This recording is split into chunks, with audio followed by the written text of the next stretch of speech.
घरातील सर्व लोकांना मी जाहीर आवाहन करतो की येणाऱ्या सुट्ट्या, लगन सराई या काळामध्ये आपल्या घरात कोणतेही मौल्यवान वस्तू किंवा पैसे ठेवू नका.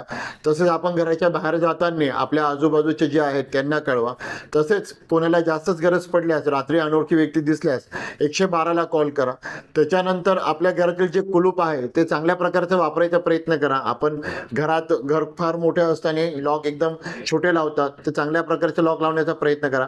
तसेच आपल्या घरातील जे काही CCTV आहेत ते कार्यान्वित आहे का याची सुद्धा काळजी घ्या आणि पोलिसांना सहकार्य करा. तसेच भुसावळातील सर्व लोकांना जाहीर आवाहन करतो की भुसावळमध्ये आम्ही जेव्हाही पेट्रोलिंग करतो तर बहुतेक लोक हे आपल्या गाडीला चावी तसेच ठेवतात आणि आजूबाजूच्या कोणत्या तरी दुकानात खरेदी करायला जातात. तर मागच्या 2 महिन्यामध्ये अशा 5-6 गाडी गेलेल्या आहेत की ज्यांच्या चावी या गाडीलाच लावलेल्या होत्या. तरी पण आपली गाडी हे हँडल लॉक करूनच आपण कुठेही व्यवहार करताना, जाताना, आजूबाजू जाताना ती काळजी घ्या आणि गाडीला हँडल लॉक कंपल्सरी करा.